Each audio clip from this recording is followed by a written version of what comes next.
তার মধ্যে একটা হলো ডাক্তারি, মহিলা প্রসূতি বিশেষজ্ঞ প্রয়োজন, আমাদের মহিলা নার্সও প্রয়োজন, আমাদের মহিলা শিক্ষক প্রয়োজন আছে। কিন্তু ইসলাম ধর্মে নারীদের কোনো অর্থনৈতিক দায়বদ্ধতা নেই। একটা পরিবারের যাবতীয় অর্থনৈতিক দায়িত্ব থাকে সেই পরিবারের পুরুষদের উপর, আর তাই জীবনযাপনের জন্য নারীকে উপার্জন করতে হবে না। তবে বাস্তবে দেখা যায় যে অর্থনৈতিক অসচ্ছলতার কারণে এখন এটা সম্ভব না। সেক্ষেত্রে নারীরা উপার্জন করতে পারে, এখানেও কেউ তাকে কাজের জন্য জোর করবে না। সেই নারী নিজের থেকেই কাজ করবে, নিজের ইচ্ছাতেই উপার্জন করবে। যে পেশাগুলোর কথা বললাম সেগুলো বাদে একজন নারী ঘরে বসেও কাজ করতে পারে, জামা কাপড় বানাতে পারে, এমব্রয়ডারি করতে পারে, হাড়ি পাতিল বানাতে পারে, ঝুড়ি বানাতে পারে ইত্যাদি। নারীরা এছাড়াও কাজ করতে পারে ছোটখাটো দোকান বা ফ্যাক্টরিতে, যেগুলো বানানো হয়েছে বিশেষ করে মহিলাদের জন্য। মহিলারা এমন জায়গায় কাজ করতে পারে যেখানে পুরুষ ও নারীর কাজের জন্য আলাদা জায়গা আছে, কারণ ইসলাম নারী ও পুরুষের অবাধ মেলামেশাকে অনুমতি দেয় না। নারীরা ব্যবসাও করতে পারে, ব্যবসায় যখন লেনদেন হয় যেখানে দেখা করার প্রয়োজন হবে বিদেশি পুরুষদের সাথে, না মেহরামের সাথে, সেখানে সে কাজটা করবে তার বাবা, ভাই, স্বামী বা ছেলের মাধ্যমে। এ ব্যাপারে উদাহরণ হিসেবে বলতে পারি বিবি খাদিজা রাদিয়াল্লাহু তাআলা আনহার কথা। তিনি ছিলেন আমাদের প্রিয় নবী মুহাম্মদ সাল্লাল্লাহু আলাইহি ওয়াসাল্লামের স্ত্রী। তিনি ছিলেন তার সময়ে সবচেয়ে সফল মহিলা ব্যবসায়ীদের মধ্যে একজন। তিনি তার ব্যবসায়িক লেনদেনগুলো করেছেন তার স্বামী নবী মুহাম্মদ সাল্লাল্লাহু আলাইহি ওয়াসাল্লামের মাধ্যমে।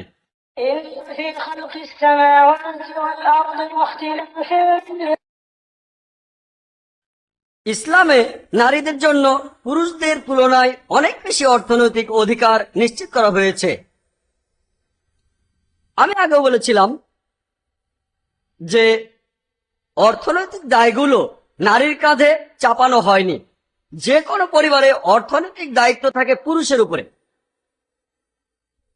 নারীদের বিয়ের আগে তাদের বাবা অথবা ভাই, এবং বিয়ের পরে তাদের স্বামী অথবা সন্তান তাদের থাকা, খাওয়া এবং পড়ার খরচ বহন করবে। বিয়ের সময় নারীরা অনেক কিছু পেয়ে থাকে। তারা তখন পায় উপহার। বিয়ের সময় তারা যৌতুক পায়, যেটা বিয়ের উপহার, এটাকে বলা হয় দেনমোহর। আমি আগেও বলেছিলাম যে পবিত্র কোরআনে সূরা নিসা 4 নম্বর আয়াতে উল্লেখ করা হয়েছে, তোমরা নারীদের প্রদান করবে দেনমোহর, বিয়ের উপহার। বিধিসম্মতভাবে কোনো বিয়ে অনুষ্ঠিত হতে গেলে দেনমোহর প্রদান আবশ্যিক। কিন্তু দুর্ভাগ্যজনকভাবে এখানে আমাদের মুসলিম সমাজে প্রায় সবাই সামান্য পরিমাণে দেনমোহর প্রদান করে এই ঝামেলা মেটাতে চায়।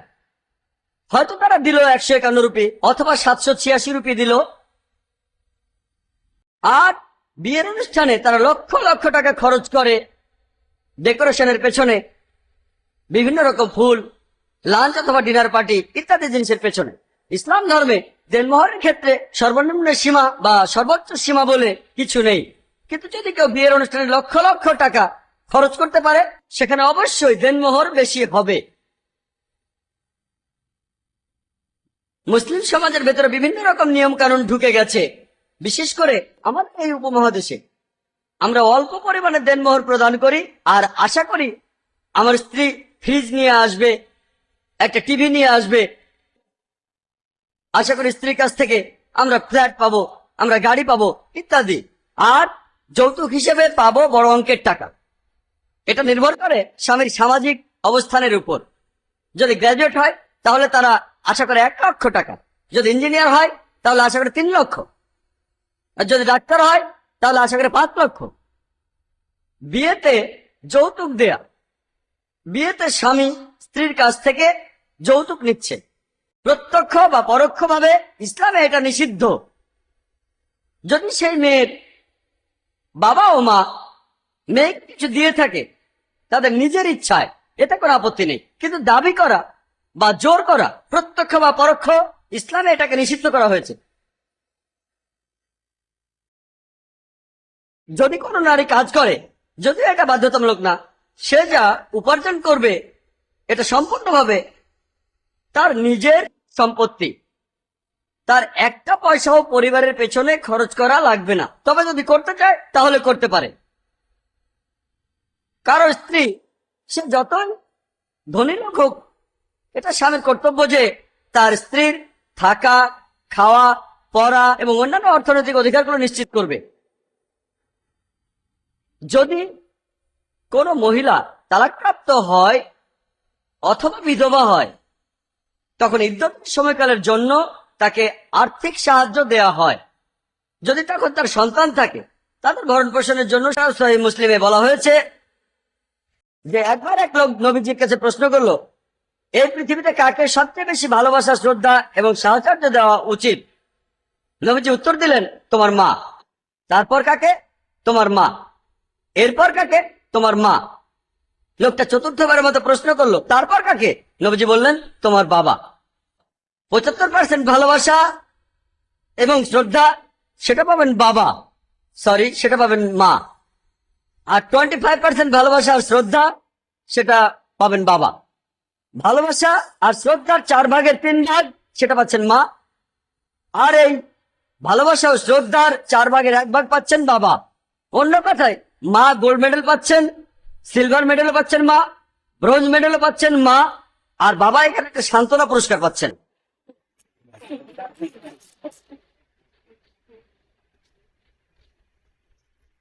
আমার ভালো লাগছে যে আপনারাও কথাটা পছন্দ করেছেন, আর এরকম না হলে আমি হয়তো ক্ষমা চাইতাম। যদি আপনাদের কাউকে আঘাত দিয়ে থাকি আমি দুঃখিত। ইসলামও আমাকে এই কথাই বলে। তবে আমি খুশি যে এখানে আমার ভাইয়েরা আপনারাও ইসলাম পছন্দ করেছেন, আলহামদুলিল্লাহ।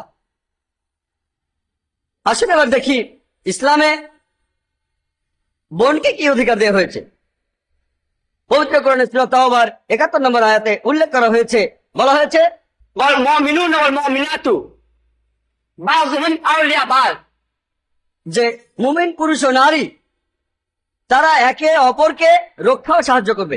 এখানে আউলিয়া শব্দের অর্থ সাহায্যকারী ও রক্ষাকারী। তারা একে অপরকে সাহায্য ও রক্ষা করবে।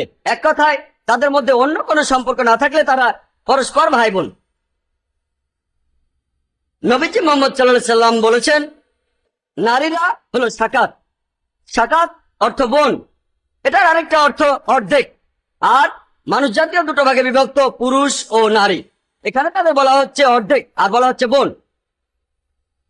ইসলামে নারীদের সামাজিক অধিকার নিয়ে এভাবে আরো অনেক কথাই বলা যায়, তবে সময়ের স্বল্পতার কারণে আমি হয়তো অনেক গুরুত্বপূর্ণ বিষয় নিয়ে কথা বলতে পারবো না এখানে, যেমন বহুবিবাহ, যেমন তালাক, অনেক কিছু। আমি আমার লেকচারে অন্যান্য বিষয় নিয়ে বেশি বলবো, কারণ অভিজ্ঞতা আমাকে বলে এই বিষয় নিয়ে ইনশাআল্লাহ আমি প্রশ্নোত্তর পর্বের সময় কথা বলবো। আশা করছি আপনারা এই বিষয়ে প্রশ্ন করবেন, আর আপনাদের যেসব বিষয় জানা দরকার আমি সাধ্যমতো সেগুলো চেষ্টা করে যাব উত্তর দিতে। আসুন এবার দেখি, আসুন এবার আমরা ইসলামের নারীদের শিক্ষা গ্রহণের অধিকারটা দেখি। একেবারে প্রথমে কোরআনের যে 5টা আয়াত নাজিল হয়েছিল সেটা আছে সূরা আলাকে বা সূরা ইকরায়। এই সূরার 1 থেকে 5 নম্বর আয়াতে বলা হয়েছে, ইকরা বিসমি রাব্বিকাল্লাযী খালাক, পড়ো, পাঠ করো তোমার প্রতিপালকের নামে। খালাকাল ইনসানা মিন আলাক, যিনি মানুষকে সৃষ্টি করেছেন জমাট বাঁধা রক্ত হতে, জোকের মতো বস্তু থেকে। ইকরা ওয়া রাব্বুকাল আকরাম, পাঠ করো আর তোমার প্রতিপালক মহামহিমান্বিত। আল্লাহকে আল্লামা বিল কালাম, যিনি কলমের সাহায্যে শিক্ষা দিয়েছেন। আল্লাহ আল ইনসানা মা লাম ইয়ালাম, শিক্ষা দিয়েছেন মানুষ জাতিকে যা সে জানতো না। পবিত্র কোরআন মানুষ জাতির উদ্দেশ্যে প্রথম নির্দেশটা দিয়েছে, সেটা ইবাদতের জন্য না, রোজা রাখার জন্য না, যাকাত দেওয়ার জন্য না। বলা হয়েছে পড়ো। ইসলাম শিক্ষা গ্রহণের উপর অনেক গুরুত্ব দিয়েছে। নবীজি সাল্লাল্লাহু আলাইহি ওয়াসাল্লাম, বিএনপির সাবেক সাধারণ সম্পাদক আসরুল ইসলাম সেলিম ভাই, উপস্থিত আছেন বিএনপি নেতা মহসিন চাচা, উপস্থিত আছেন মবিরুল ভাই, উপস্থিত আছেন নাজিম চাচা সহ ছাত্রদল এবং যুবদলের বিভিন্ন অঙ্গ সংগঠনের নেতৃবৃন্দ। পবিত্র কোরআন তেলাওয়াত নিয়ে আসছেন বিএনপি নেতা মহসিন চাচা। أعوذ بالله من الشيطان الرجيم ألف لام ميم ذلك الكتاب لا ريب فيه هدى للمتقين الذين يؤمنون بالغيب ويقيمون الصلاة ومما رزقناهم ينفقون والذين يؤمنون بما أنزل إليك وما أنزل من قبلك وبالآخرة هم يوقنون أولئك على هدى من ربهم وأولئك هم المفلحون صدق الله العلي العظيم দেওয়ার জন্য রহমানির রহিম 1952 সালের ভাষা আন্দোলনের এই দিনে আমরা 52 সালের পর থেকে প্রতি বছরের ন্যায় আজকেও শহীদ মিনারে আমরা সেই সমস্ত ভাষা শহীদদের শ্রদ্ধাঞ্জলি দেওয়ার জন্য জেলা ইউনিয়ন বিএনপির নেতৃবৃন্দ সহ সহযোগী অঙ্গ সংগঠনের নেতৃবৃন্দুর নেতৃত্বে আজকে আমরা শহীদ মিনারে পুষ্পমাল্য অর্পণ করতে এসেছি। আজকে যারা উপস্থিত আছেন আমি সকলকে আহ্বান জানাতে চাচ্ছি, আজকে যাদের শহীদের রক্তের বিনিময়ে আমাদের প্রিয় মাতৃভাষা বাংলা ভাষা আমরা প্রতিষ্ঠিত করবার জন্য যে সমস্ত শহীদের রক্তের বিনিময়ে আমরা সেই বাংলা ভাষা অর্জন করেছি, সেই অর্জনকে কেন্দ্র করে আমরা শহীদ মিনারে পুষ্পমাল্য অর্পণ করতে এসেছি। আমাদের সাথে উপস্থিত আছেন এই জেলা ইউনিয়ন বিএনপি সহ অঙ্গ সংগঠন নেতৃবৃন্দ।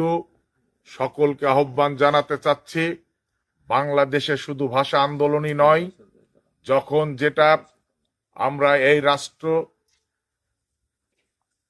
প্রতিষ্ঠিত করবার জন্য যখন যে আন্দোলন সংগ্রামে আমরা ঝাঁপিয়ে পড়েছি, সেই আন্দোলনে যে সমস্ত আমাদের বাংলাদেশের নেতৃবৃন্দ শহীদ হয়েছেন তাদের রুহের মাগফিরাত কামনা করি, আত্মার মাগফিরাত কামনা করি। পাশাপাশি যারা উপস্থিত আছেন সকলকে আহ্বান জানাতে চাচ্ছি, আমাদের বাংলাদেশ জাতীয়তাবাদী দলের প্রতিষ্ঠাতা সভাপতি শহীদ প্রেসিডেন্ট জিয়াউর রহমান, তার সহধর্মিণী দেশনেত্রী বেগম খালেদা জিয়া, বর্তমান দেশের প্রধানমন্ত্রী তার জ্যেষ্ঠ পুত্র তারেক রহমানের সুস্বাস্থ্য কামনা করার জন্য সকলকে আহ্বান জানাতে চাচ্ছি।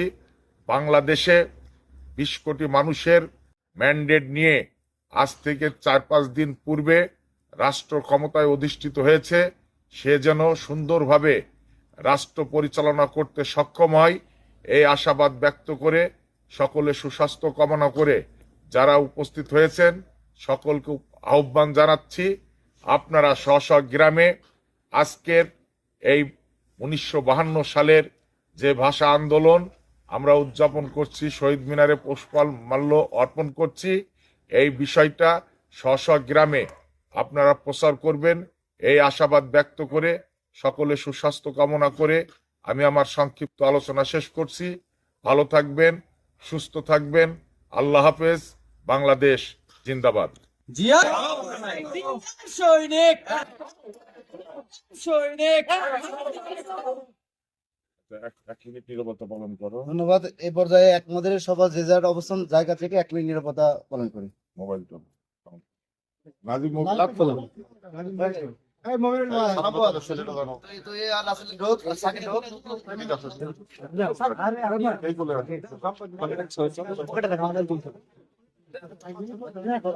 এদিকে একটু সরে যাওয়া হবে। হ্যাঁ হ্যাঁ, আপনি যান, দেন যাই দেন।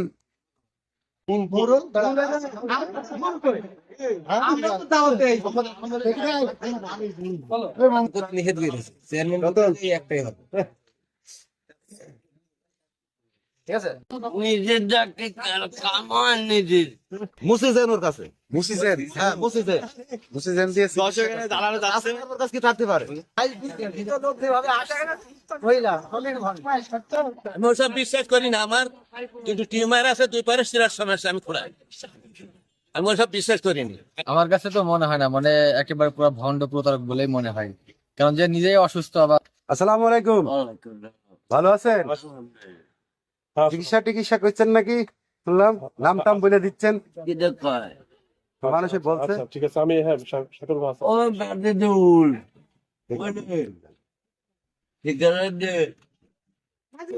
দাঁড়ান একটা রোজা রমজানের সময় আপনি সিগারেট খাবেন।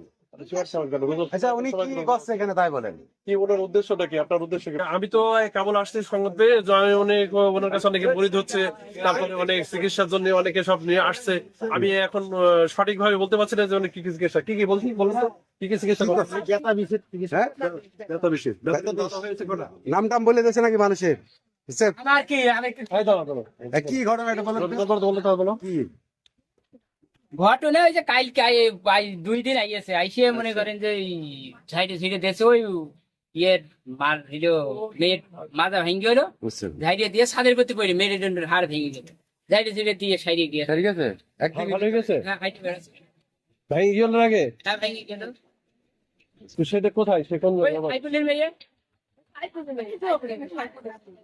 হাই করলেন তা এখন ওটা তো ধারছে আমি তেল বইরে দেড়শো।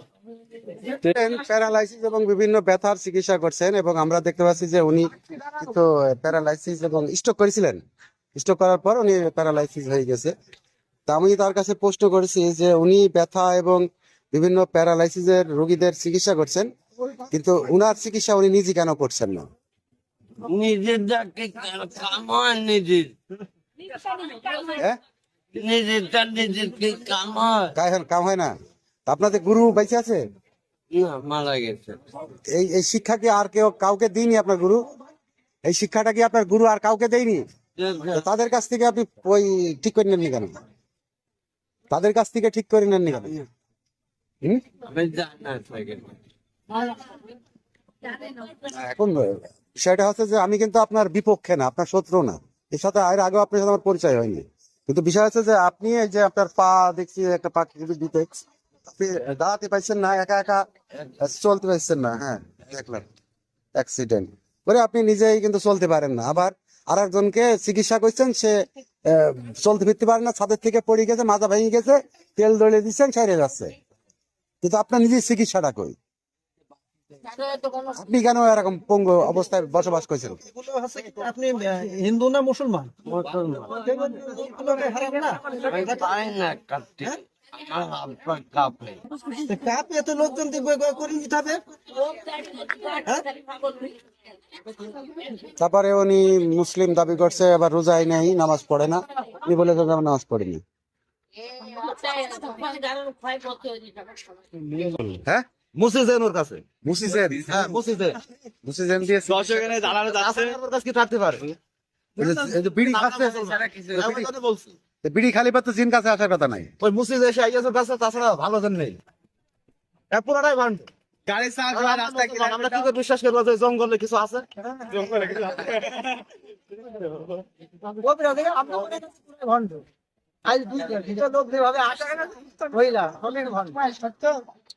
আমি এই কবিরা সম্বন্ধে কিছুই জানি না, শুনে আসছি। আচ্ছা আচ্ছা, আমি শুনে আসছি যে কবিতা গাইয়েছি, এটা দেখতে আসলাম কবিতা গাইয়েছি। আমি ওসব বিশ্বাসই করিনি। আমি ওসব বিশ্বাস করি না। আমার কিন্তু টিউমার আছে, 2 পারে শিরার সমস্যা, আমি খোলাই। আমি ওসব বিশ্বাস করিনি। ভালো ভালো আলেম, ভালো ভালো জ্ঞানী লোক, তাদের ই আছে, তাদের যদি পানি পড়া আল্লাহর কালাম দিয়ে যদি একটা মানুষের হয়, সেইটা আমি বিশ্বাস করি। তাই বলি ওই কিতা পাগল সাইতে ওসব আমি বিশ্বাস করি। আমি এগুলি বিশ্বাস করি। কবিরাজ কি তাহলে ভণ্ড? হ্যাঁ, ভণ্ড বলে মনে হচ্ছে? কিভাবে মনে হচ্ছে যে ভণ্ড? ফু দিলি সব সারি যাচ্ছে, ফু দিলে কোনো ওষুধ সারে না? ঠিক আছে। আমার কাছে তো মনে হয় না, মানে একেবারে পুরো ভণ্ড প্রতারক বলেই মনে হয়, কারণ যে নিজেই অসুস্থ আবার তার নাকি উস্তাদও আছে, সেই উস্তাদের উনার মতো আরো অনেক সাগরেদ আছে, And উনি তো যেহেতু নিজেই প্যারালাইজ, আর এটা যদি সঠিক হতো উনি তো ওনার সে আরো যারা সাথী ছিল তাদের কাছে গিয়ে চিকিৎসা নিতে পারতো, ও তো সেটা করছে না। এই গ্রামের মধ্যে এসে মানে বিশেষ করে মহিলাদেরকে টার্গেট করে এরকম মানে ওনাদেরকে তো টার্গেট করা সহজ আর কি, মন গলে যাচ্ছে, তো ওনাদের মাধ্যমে আর কি একটা প্রোপাগান্ডা ছড়াচ্ছে আর কি এলাকায়।